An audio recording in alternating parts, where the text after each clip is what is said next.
And she titles this chapter "Those Freeloading Atheists," and so she begins her chapter here with the mention that that a worldview is not the same thing as theology. A worldview applies theological truths to fields such as philosophy, science, education, entertainment, and politics. Right. So it's kind of the screen that we look and view those things in, right? We interpret the world through the screen of our worldview. Right, right, and you can do this with other kind of lesser worldviews as well. If someone has a worldview that is predominantly political, you can see how they view things like education or science or funding or the environment through that lens. And so because we're Christians and because we believe that Christianity is a super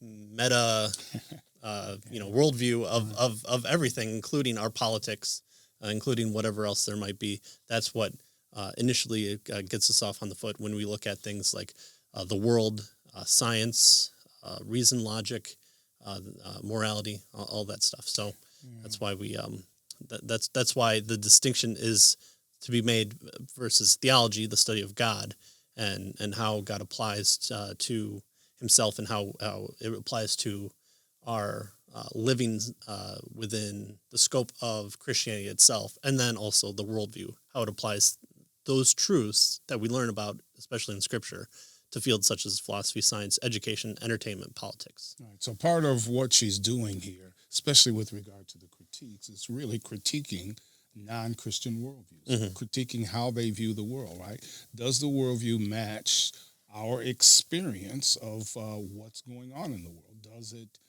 meet its own criteria in terms of what it says, the world is like? And so yeah, we could say that part of this is a worldview critique. Right.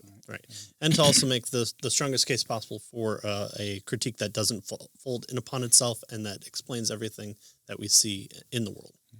And so she goes on to principle number 5, replace the idol, make the case for Christianity.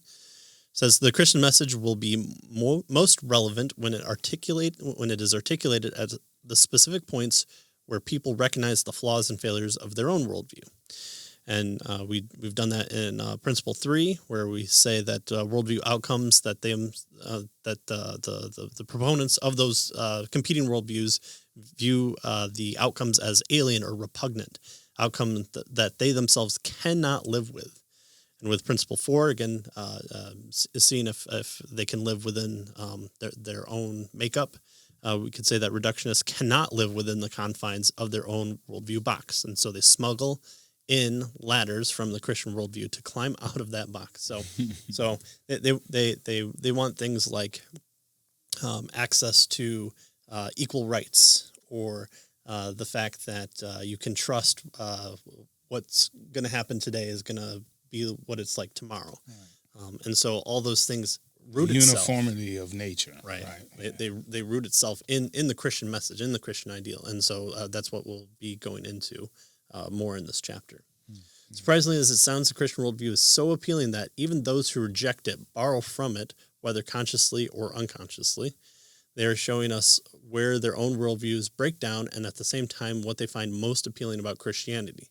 These provide strategic starting points for framing a biblical worldview attuned to the question of our days. Right. So if you're having a conversation with someone and they're focusing on something like morality, and they're saying that they have a belief that what's not always true for you is true for others, and that you should be more willing to accept other points of view.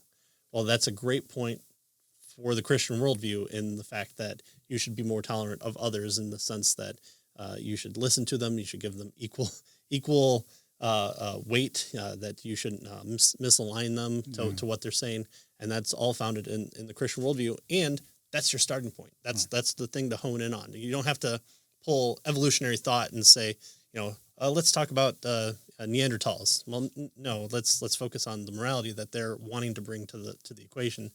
Show them where their own philosophical starting point is lacking in their ability to take that stance, and then bring about the Christian worldview of what they really are wanting to talk about.